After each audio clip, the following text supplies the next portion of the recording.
Welcome to healthy food. இன்றைக்கி என்ன பார்க்கலான்னா ரொம்ப ஈஸியாக பண்ணக்கூடிய 4 க்ளீனிங் டிப்ஸ் தான் வந்து பார்க்க போகிறோம். ஃபஸ்ட்டு வந்து இந்த கேஸ் பர்னர். நம்ம ஜென்ரலாக நார்மலாக கழுவியில் இந்த கேஸ் பர்னர் என்ன தான் கழுவினாலும் புதுசு போல் இருக்காது. அதுக்கு என்ன பண்ணலான்னா ஒரு கப்பில் வந்து அந்த பர்னரை உள்ளே போட்டுடலாம். போட்டுட்டு இந்த மாதிரி வினிகரை வந்து ஊற்றிடலாம். வினிகருக்குள்ளே நல்ல மூழ்கிற அளவுக்கு அந்த பர்னரை வச்சிடலாம்.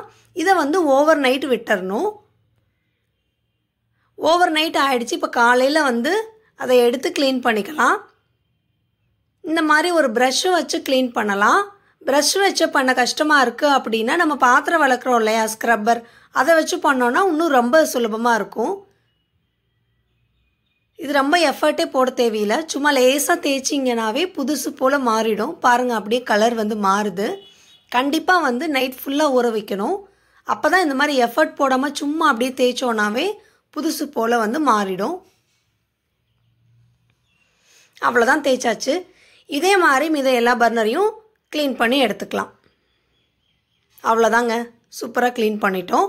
அடுத்ததாக வந்து இந்த வினிகர் வாட்டரை வந்து நம்ம வேஸ்ட் பண்ண வேண்டாம். அந்த கப்பில் வச்சுருக்க வாட்டரை இங்கே பாருங்கள். இப்போ வந்து அந்த சிங்க் பக்கத்தில் வந்து பாருங்கள் எப்படி வந்து தண்ணி பட்டு இந்த மாதிரி கரை மாதிரி ஆயிடுச்சு. இது நம்ம நார்மலாக தேய்ச்சி கழுவுனா இது போகவே போகாது. இதுக்கு என்ன பண்ணலான்னா நம்ம ஆல்ரெடி வந்து அந்த கேஸ் பர்னரை ஊற வச்ச அந்த வினிகர் இருக்கு இல்லையா, அதை வந்து தெளிச்சிடலாம். அந்த மாதிரி ஃபுல்லாக ஊற்றிடலாம். ஊற்றிட்டு ஒரு அரை மணி நேரம் அப்படியே விட்டுறலாம்.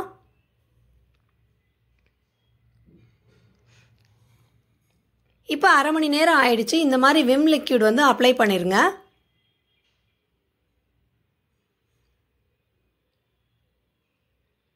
இந்த ஸ்க்ரப்பரை வச்சு இப்போ தேய்ப்போம். பாருங்கள், நான் எவ்வளோ கஷ்டப்பட்டே தேய்க்கலை, சும்மா மேலாப்பில் சும்மா தேய்க்கிறேன். பாருங்கள், அப்படியே பளிச்சுன்னு வந்துருச்சு. லைட்டாக தேய்ச்சாவே அந்த அழுக்கு வந்து போயிடும். மித்த இந்த மாதிரி வினிகரில் ஊற வைக்காமல் நம்ம தேய்ச்சோன்னா என்ன தான் தேய்ச்சிங்கனாலும் போகவே போகாது. ரொம்ப சுலபமாக க்ளீன் பண்ணிடலாம்.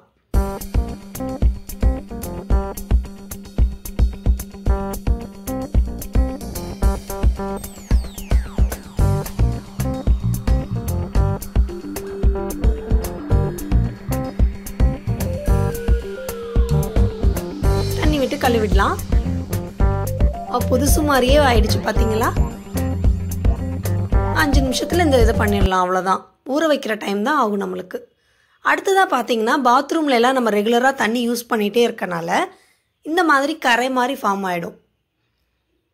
அதுக்கு என்ன பண்ணலாம் அப்படின்னா நம்ம நார்மலாக நம்ம வீட்டில் எல்லாம் கோல்கேட் வச்சுருப்பீங்க இல்லையா, அந்த கோல்கேட் பேஸ்ட்டே வச்சு இதை நம்ம க்ளீன் பண்ணலாம். ரொம்ப சூப்பராக க்ளீன் ஆகிடும். ஃபஸ்ட்டு வந்து இந்த பேஸ்ட்டை கொஞ்சமாக வந்து இந்த தரையில் வந்து அப்ளை பண்ணிடலாம்.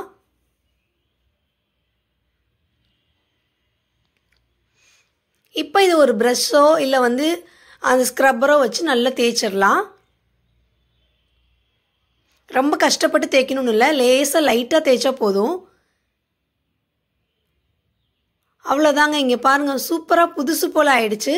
நிறைய எஃபர்ட் போட்டே க்ளீன் பண்ணலை, ஜஸ்ட்டு வந்து தேய்ச்சேன், அவ்வளோதான். புதுசு போல் மாறிடுச்சு, சூப்பராக ஆயிடுச்சு. கரையே இருந்த இடம் தெரியாமல் போயிடுச்சு.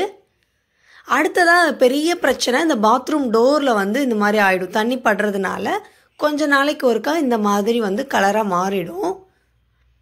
இதுக்கும் அதே மாதிரி அந்த பேஸ்ட்டை வந்து ஒரு ஸ்க்ரப்பரில் அப்ளை பண்ணி அப்படியே நல்லா தேய்ச்சிடலாம். இப்போ நான் நல்லா தேய்ச்சி முடிச்சிட்டேன். இப்போ தண்ணி ஊற்றி கழுவிடலாம். இது 1 நிமிஷம் கூடங்க நான் தேய்க்கலைங்க. 1 நிமிஷமே அதிகம்தான். சும்மா அப்படியே தேய்ச்சி விட்டேன், அவ்வளோதான். ஸ்ட்ரெயின் பண்ணலை, சும்மா லேசாக கையை அழுங்காமல் வச்சு தேய்ச்சேன், அவ்வளோதான். 1 நிமிஷத்தில் க்ளீன் பண்ணிட்டோம். இந்த 4 இம்பார்ட்டன்ட் க்ளீனிங் டிப்ஸ் வந்து உங்களுக்கு மேபி யூஸ்ஃபுல்லாக இருக்குன்னு நினைக்கிறேன். நீங்கள் உங்கள் வீட்டில் எதுவும் செஞ்சு பாருங்கள். செஞ்சு பார்த்துட்டு உங்கள் கமெண்ட்ஸை வந்து ஷேர் பண்ணுங்கள். இதுவரையும் சேனலை சப்ஸ்கிரைப் பண்ணாதவங்க கண்டிப்பாக சேனலை சப்ஸ்கிரைப் பண்ணுங்கள். தேங்க்ஸ் ஃபார் வாட்சிங்.